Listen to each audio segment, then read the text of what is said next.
அனைவருக்கும் வணக்கம்.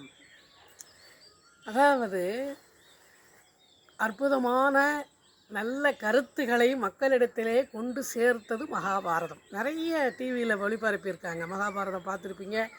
ரசிகர்கள் நிறைய பேர் உருவாகியிருக்காங்க. அந்த நடிகர்களுக்கும் அந்த கதாபாத்திரத்துக்கும் மட்டுமல்லாமல் அந்த கதைக்கே நிறைய ரசிகர்கள் இருக்காங்க. திருவிழா காலங்களில் அவங்களுடைய கட்டவுட்டெல்லாம் வச்சு நான் பார்த்துருக்கேன். அற்புதமான ஒரு நிகழ்வு மகாபாரதம் நிகழ்வு. அதில் நம்மளால் நிறைய பேர் இப்போ வந்து பார்த்துருக்கலாம், கேட்டிருக்கலாம். இது வந்து பாடத்துக்கு தகுந்த மாதிரி உங்களுக்கு பயன்படும். ஏதாவது கேள்வி கேட்டாங்கன்னா பயன்படுங்கிறதால தான் சின்ன சின்ன தலைப்பில் நான் ஒவ்வொரு நாளும் ஒவ்வொரு வீடியோ போட்டுட்டு வரேன்.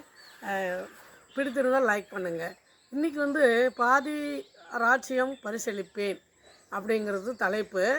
அதாவது பரத்வாஜருடைய மகன் துரோணர், பாஞ்சால நாட்டினுடைய மகன் துருபதன்.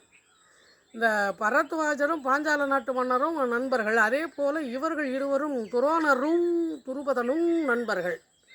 இவர்கள் படிக்கின்ற காலத்திலிருந்தே நண்பர்களாக இருப்பார்கள். அப்படி இருக்கின்ற போது துருபதனுக்கு வந்து எனக்கு வந்து மூத்த அண்ணா இருக்கார், தம்பி இருக்காங்க, எல்லாம் இருக்காங்க. இந்த நாட்டை ஆளக்கூடிய தகுதி வருமானு தெரியலை அப்படின்னு அதுக்கு துரோணர் சொல்லுவார், கண்டிப்பாக நீங்கள் தான் இந்த நாட்டை ஆளுவீங்க, உங்களுக்கு தான் இந்த நாடு. அப்படி எனக்கு இந்த நாடு கிடைக்குமானால் கண்டிப்பாக அதில் பாதியை உனக்கு தருவேன் என்று ஒரு வார்த்தை விளையாட்டாக சொன்னானோ அது வினையாக சொன்னானோ சொல்லிவிட்டான். அது எப்படி நடக்கும்? என் அண்ணன் இருக்கையிலே. ஏன்னா ஒரு நாட்டுக்கு அரசன் முதல் பையனுக்கு முடிச்சு விட்டுவான். அந்த முதல் பையன் அவனுடைய வாரிசுக்கு இப்படி தானே வரும், அதுதானே வழக்கம் அரசு அப்படின்னு சொல்லுவார்.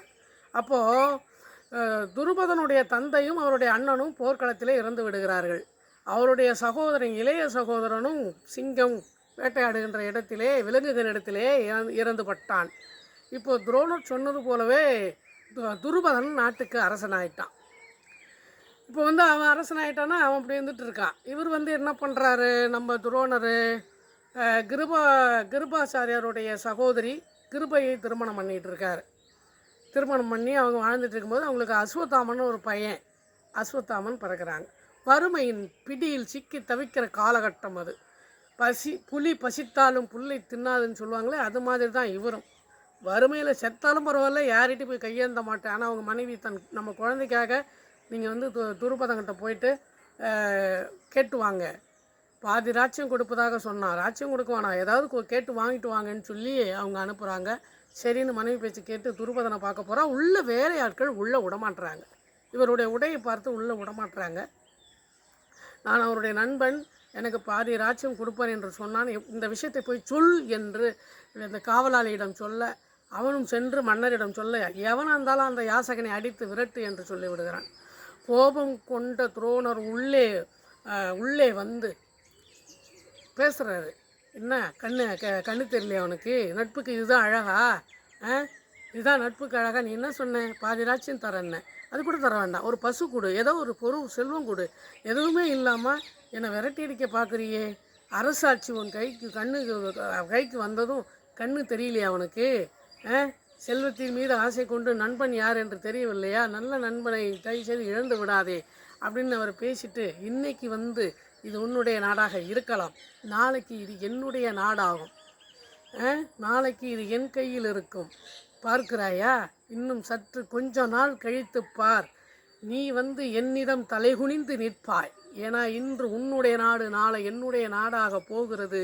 இது நான் கண்டிப்பாக என்னுடைய வாக்காக நீ எடுத்துக்கொள், சபதமாக எடுத்துக்கொள், கண்டிப்பாக இதுதான் நடக்கும் அப்படின்னு சொல்கிறாரு. துரோணர் சரிதான் போட அப்படின்னு சொல்லி அலட்சியமாக திட்டி அனுப்பிடுறாரு. அப்புறம் வந்து அவங்க 2 பேரும் மனைவி குழந்தைகள் எல்லாருமே வருத்தத்தில் இருக்காங்க. ஏங்க நம்ம வந்து ஹஸ்தினாபுரம் போகலாங்க, எங்கள் அண்ணன் அங்கே கிருபாச்சாரியா இருக்கார் இல்லையா, அவர்கிட்ட போயிட்டு நம்ம ஏதாவது சொல்லி ஒரு வேலை பார்த்து பொழைச்சிக்கலாம் வாங்கன்னு சொல்லி அதே மாதிரி ஹஸ்தினாபுரத்துக்கு வராங்க.